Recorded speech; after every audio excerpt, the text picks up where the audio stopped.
Hello, BookTube. Well, it's the end of the month, and that's the time when all of BookTube starts making its TBRs for the upcoming month. And that time always feels like it comes faster than you expect, but for me, it's extra fast this time around because I've been sick for days with exactly the kind of sort of brain fogging sickness that makes you lose track of time.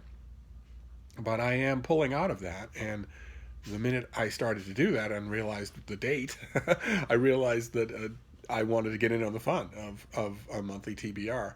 But as some of you will know, a lot of you will know if you watch this channel, a regular TBR where the booktuber, holds up the stack of books they're looking forward to reading in the upcoming month and the circumstances under which they're hoping to read them doesn't really work. For me, it doesn't really work on this channel. I don't do anything else. All the rest of you have lives and social commitments and school and work and personal hygiene and loved ones, and I don't have anything of the kind. It's all I do. So my TBR of holding up the books I plan on reading in the upcoming month would be impossible. It's triple digits every month. So what I do on this channel instead is one of my favorite things to do, which is to recommend books. I do a TBR BY, a to be read by you, where I go through 10 titles that are upcoming for the new month and recommend them, bring them to your attention if you haven't heard of them, and recommend them if you've heard of them and you're wondering, as you should, what Steve thinks of them. So I have the trusty iPad here, and I thought we'd go through them category by category, starting, oddly enough, ironically enough, with fiction. And the reason that's ironic is because November is Nonfiction November, one of the best YouTube events of them all, hosted by Olive at a Book Olive. It's a month-long celebration of nonfiction in which you are encouraged to read some nonfiction if you read none, and to read more of it, no matter how much you read. Nevertheless, not everybody in the world is going to do Nonfiction November, and even if they do, not everybody in the world is going to do nonfiction only in November. Even I am not going to do that. So I thought I would do fiction to start with. There's not many. I just have 3 recommendations that I want to make. 1 that's a debut, and 2 that are reprints. But in both cases, they might not pop up on your radar in the way that the big new releases, from established authors might. So the first one is a debut. We've seen it on this channel. It's a debut called Wyoming, and it's by a writer named JP Gritton, and it's about a young character named Shelley Cooper and his seemingly hapless adventures in life, although he has a lot more going on than he himself would let on. He is a very, very interesting variation on an unreliable narrator. And the advance word about this thing, you're not to trust that. You're not to trust any advance word but mine. But nevertheless, the advance word on it, nebulous as it was that this author has a really good voice. And I've mentioned before in some writing videos for AuthorTube that voice is really hard to do. It isn't at all a necessary concomitant of writing. You can write for your whole life and not develop a voice. Not yourself, not your own prose. You can write for a whole life and not develop it. You can name authors that I like, authors that I don't like. I can name, like, for instance, Garth Risk Hallberg wrote a gigantic novel called City on Fire, and he's written a couple of shorter things, and he already has his voice. He's written barely anything for publication, and he already has his voice. Whereas Ed McBain, Terry Goodkind, these people have written forever. They've written for 30 years, and they do not have a voice. Take a random stretch of their prose and strip it of all identification, maybe move around some of the words a little, and you couldn't possibly tell that it was them. And Wyoming is full of the author's voice, which is really interesting. It'll be interesting to see what happens. So it's a slim thing. I think it's coming out as a paperback, so you could easily miss it. And even if you didn't miss it, even if you saw it in your bookstore, you might think, well, okay, this is almost $20, and it's a debut, and I don't know anything about the author, and neither does anybody else, and so I don't know if it's worth it. I don't know if it's worth the risk. And that's kind of what these TBR BYs are for. They're kind of like putting me right next to you in the bookstore when you have that moment of crisis. And then the two reprints, one of them is from Vintage, and it's the short stories of Alice Adams. Uh, and it's coming out in November to sort of lay the groundwork and to presage a big, ambitious new biography of Alice Adams by Carol Sklenica. And the biography is terrific. Probably the last great biography of 2019. And this author is also terrific. A staple of the mainstream short story publishing world for a long time, and now, largely forgotten except by devotees of that world. So I'm glad. I wish, like I've said on this channel before, that when contemporary writers, or really any writer, when they get a big new literary biography, I always like it when somehow or other the publisher arranges to bring out a volume of their work as well. And Alice Adams needs that more than anybody. You don't particularly need that if you get a new Hemingway biography, but Alice Adams, you're not gonna find her work unless you go to the library, maybe, and look up an old New Yorker anthology or something like that. So Vintage is doing the stories of Alice Adams. It's a nice little, again, a paperback that is everything, and that will really introduce you to this character, to this author. It's not her novels, of course. That's too much to ask, but it's at least a start. And her novels are brilliant too. So if you like her short stories, you have a lot to explore. And then the last fiction is the Library of America, of course. The Library of America is they're a nonprofit reprint archive here in America. They're on acid-free paper. They have sewn bindings. They have usually a uniform look to them, although there are variations. Like, for instance, in November, the Library of America's 2-volume box set of the classic science fiction novels of the 1960s is coming out. It doesn't look anything like the usual black dust jacket with red, white, and blue line across it. Same thing was true with the short stories of Nancy Hale. It didn't look anything like a normal Library of America, but most of them do.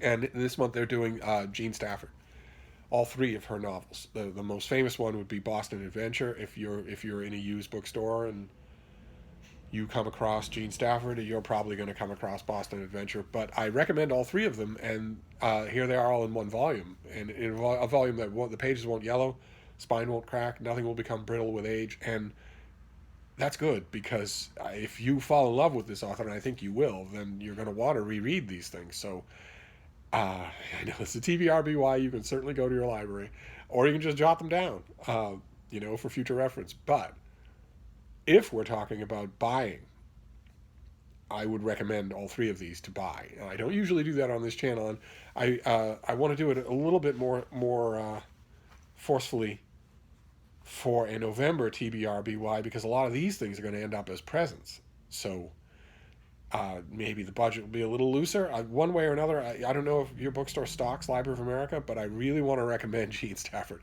Who knows when we will get such an attractive reprint volume of her stuff again. Also Alice Adams. So then we'll move on. We'll move on from fiction to history. I've only got 3 titles in history, and 2 of them are very similar to each other. But what can I say? They're really good. So we'll start with the one that isn't similar. It's by Tobias Boes, and it's called Thomas Mann's War. And it's a book about Thomas Mann during World War II.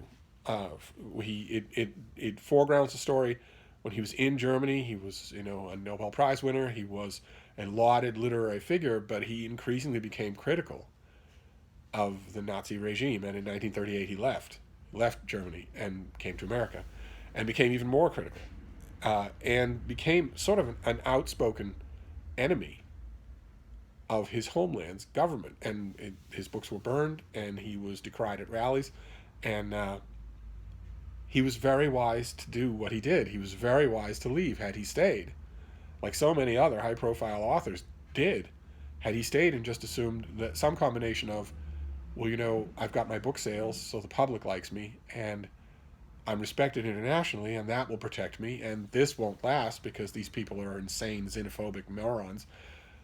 If he had done that, he would certainly have died. He would certainly, the world would have had the spectacle of him either being shot in his basement or sent to a concentration camp. Instead, he did the opposite.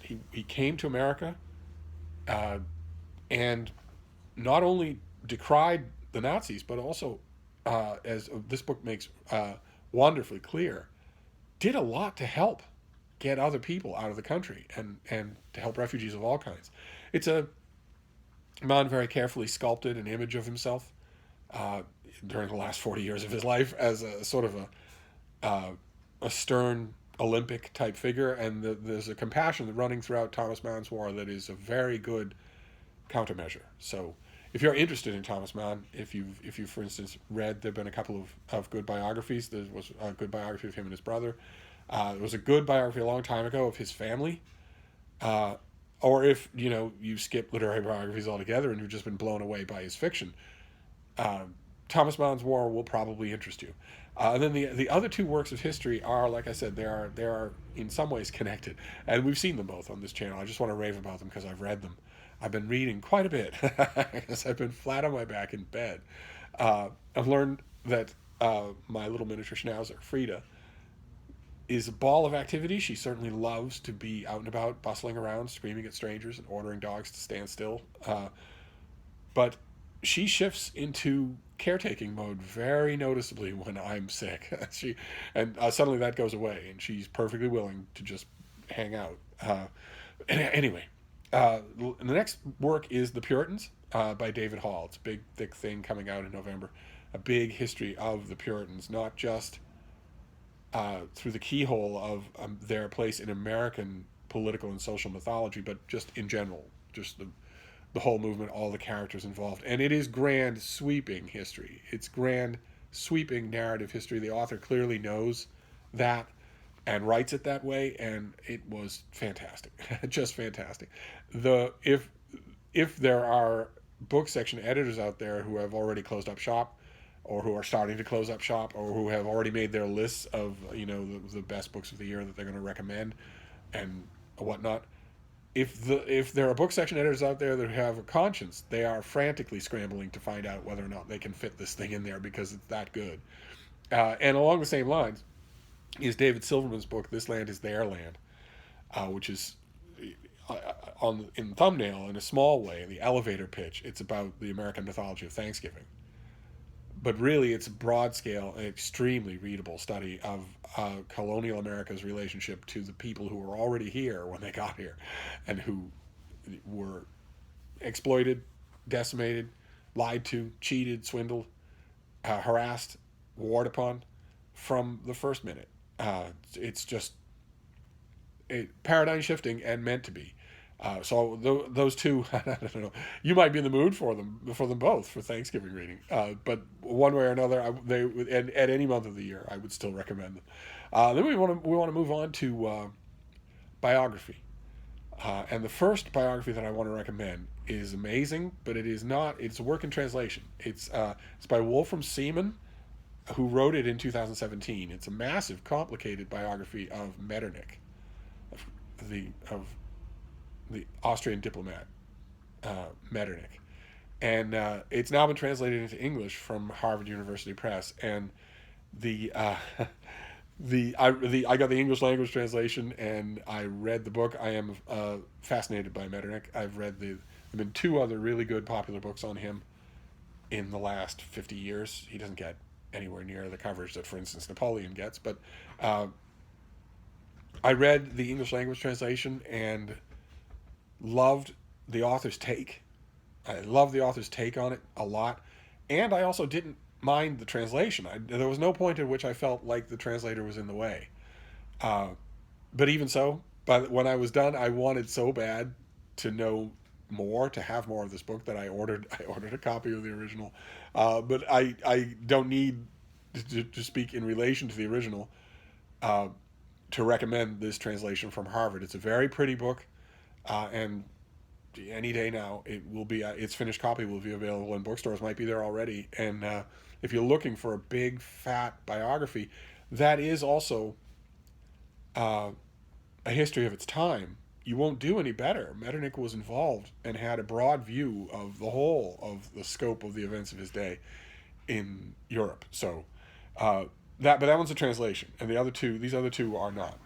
The next one is another full dress biography, and it's about somebody unlike Metternich. It's about a subject that I don't care for at all. The painter Lucian Freud. And I have one of the reasons that biography is my favorite genre is because it does this sort of thing, where I will often read a biography of someone who the someone I don't like, or I don't like their literature, or I don't like their painting, or for instance they're involved in ballet or whatever, and I will end up loving the biography. And that was definitely true in this case. This is The Lives of Lucian Freud by William Feaver. I don't know if it's out yet. It'll be out sometime in November, and it's big, it's ambitious, it's very affectionate, but it doesn't let Lucian Freud off the hook at all. And that's a tough thing to do. That's a tough thing to do for even 10 pages, let alone this thing's, I think, 450 pages. So once again, if you are interested in Lucian Freud already, I know a couple of people in my life I've known who were rabid fans of Lucian Freud. If you're interested in him already, well, then this is the book for you. And then the last book in biography, I believe, is from a smaller press. You probably won't find it in your bookstore. You might be able to order it if it's of interest to you. It's by a great historian, Benson Bobrick, who did a great book on the American Revolution, but he's done a bunch of great books on a bunch of subjects. And he wrote a memoir called Returning from Afar, that I at first didn't know what to make of it. When I started, it didn't seem like it was a professional memoir. It didn't seem like it was an intellectual memoir. It didn't seem like it was about reading or history. Like, for instance, another great historian, Bernard Bailyn, has a memoir coming out in 2020 on history, on his lifetime engagement with the craft of history. This didn't seem like anything like that. This seemed like Bobrick just sitting there remembering his own life, personally. You know, anti-war movements, his parents, school, college, and it was spellbinding. And that shouldn't have surprised me because his histories are like that. A good storyteller is a good storyteller. It doesn't really matter if they have dramatic events to tell. So this is a little bit of an odd one because ordinarily in a case like this, like for instance Bernard Bailyn, I would recommend that book by saying, well, if you've read his books, if you love his history, then of course you want to read him writing about history. I can't say that in this case because if you've loved a biography or history of Benson Bobrick, this is nothing like that. It was just so he could just be some guy, but it's fascinating anyway. It was a highlight for my reading in November, so of November books. So I wanted to recommend it for this category. Then we move on to Science and Nature, and there are two that I want to recommend. The first one is Ahab's Rolling Sea by Richard King. I think we saw it on this channel. It's a natural history of Herman Melville's Moby Dick. So it's not so much a literary discussion as it is what about whales, cetaceans, sea life was known to Melville at the time. What is reflected in Moby Dick? What mistakes are reflected in Moby Dick? It's often been quipped, for instance, that Florence Nightingale went to her grave denying that germs exist, and Herman Melville went to his grave thinking whales were fish. And this is a much more nuanced take on the latter. And I read Moby Dick a lot. I read it almost every year. I love the book, just this side of idolatry. And I know it really well. I also know the circumstances of its composition really well. We had a read-along of it on this channel. And so I guess I went into this book not thinking that it would teach me anything, but it did. The author is really, really quick, really good with associations. It's just an eye-opening, fascinating book. And the other one is called At the Edge of Time. It's by Dan Hooper, who is an astrophysics astronomy professor, I think, at the University of Chicago. He's also the head of the theoretical astronomy division of the Fermi National Accelerator Laboratory. He is, in other words, an uber geek. And his book is about the very beginning of the universe, hence the title, At the Edge of Time. Because, you know, according to several models of the so-called Big Bang, matter, space, and time were born in that singularity, in that incredible, really inconceivable moment. And linear time, if linear time is born, then you would be at the edge of time to study those first few minutes. It's all about the first few minutes of the universe. And I confess, there's quite a bit of it that I'm probably sure got by me. But this author is a very good teacher. I didn't get the feeling that I was straggling behind the class, and I would have on the same subject with a less adept author. So I want to recommend it in case science is your thing. Uh, then there are a couple of titles that I want to recommend just in a general miscellaneous category, also nonfiction. The first one is by food critic Adam Platt. It's called The Book of Eating, and it's about his uh, growth and education as an insufferable foodie and about his adventures as an insufferable foodie in the food world. And that's always, I read books like that because they are a little strange to me. They are a little strange to me. I find such people in person to be insufferable, absolutely insufferable. The only times that I've ever been at a restaurant and wanted the help in the kitchen to expectorate into the food was when I was with someone like that at my table, and would have been perfectly willing to slip a note to the kitchen saying, if you're worried that you're not getting the right one, I hate this guy so much, spit in all the food. I'll gladly take your spit if he gets some of it. Or dump other stuff in there. Nothing you can put in my food is going to hurt me, but you might send him to the hospital. They're insufferable in person, but they tend to have a sharp prose style. And Adam Platt does. The Book of Eating is funny, including, belly laugh funny at times. You don't have to like the author. You certainly don't have to eat the way the author does, because it's not just precious and hypercritical and joyless. It's also gluttonous. It's a whole baker's half dozen of mortal sins that are encompassed in this book, but it's still really enjoyable to read. And then the other general nonfiction book that I want to recommend is a bit of a surprise, because it's Lydia Davis, whose translations I think are only pedestrian, whose fiction I think is awful, and who has, I think we saw it on this channel, a big volume of, I think the first volume, of essays, of her paid nonfiction work. Uh, Ruminations, prefaces, literary reviews, and I loved it. Not all of it. There are parts of it that certainly showed the incredible self unaware self-indulgence that runs all throughout her fiction. Just the sense that all throughout her fiction, the sense is anything that emanates from me in any way is perfect, is well worth your time, not only to read but to study. Anything at all. So a couple of days ago, I had periods where I was semi-delirious, where I was feeling so awful that I wasn't connecting one dot with the next in present waking reality. If she has ever had those moments, I'm sure that she thinks from her fiction that their transcripts ought to win the pushcart prize, and they shouldn't. They're gibberish, and most of her fiction is gibberish. But these essays were, to me, I could be wrong about their genesis entirely, and of course I am predisposed to like this kind of thing. Literary fiction, nonfiction, or literary nonfiction, I am predisposed to like. But even so, these essays strike me as work that she had to sit down and stop the postmodern hijinks.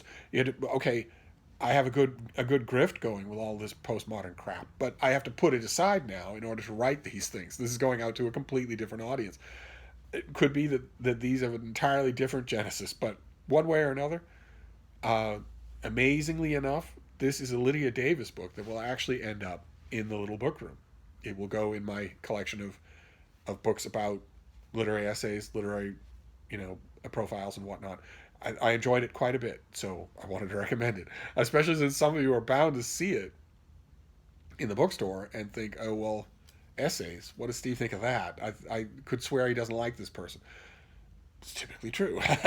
But I will wait. The essay volume that I'm talking about says the word one, so I'm assuming there's a volume 2 or 3 that's coming out, and we'll see if those are equally good. But one I can attest to. And then the last category that I want to mention here is just miscellaneous. It could be considered poetry. It could be considered fiction, or some sort of literary study, celebration, combination of the two. But it was two singular for me not to recommend, for me not to put on this list. It's by Karthika Nair, and it's called Until the Lions. And it's a beautiful thing. It's a beautiful book. And it is a whole bunch of the author's reconstructions and elaborations and translations of experiences in the Mahabharata and from the viewpoint of non-major characters. Sometimes only a couple of verses, sometimes very minor characters. What are they seeing? What are they experiencing? And I don't know what I was expecting going in, but I was moved and tremendously interested throughout. It's a beautiful edition, I think by One World Press or something like that. I'll jot all these things down below so you can go and find it for yourself. But I don't know. The reason I put it under miscellaneous is not only because I don't quite know how to characterize it, but also because I don't have any idea who would read it. I don't have any idea who you'd recommend it to. I have heard a rumor that a gigantic new, heavily annotated and beautifully done English language translation of the Mahabharata will be out in late 2020 or early 2021. I could be wrong about that. These things take time. They hit stumbling blocks. But I'm sure there are English language translations of it. There are all sorts of them that are out there. Some are better than others. I'm sure that I've dealt with really bad ones. But so again, I don't know. You would have to know the Mahabharata fairly well, I would think, to get anything out of Until the Lions. I would think that you would have to do that. I mean, the book has lots of critical apparatus, but not enough. So I guess it's a recommendation for those of you who are fans of the Mahabharata. You probably don't want to miss this. And there you go. That is a admittedly nonfiction heavy TBR BY for November. So it's right around the corner. So I'll just wrap this up here. I don't want these videos to go on too long. Plus, I am going to tire more easily, at least for a little bit. So I'll wrap this up, but I'll be back. Thank you, BookTube.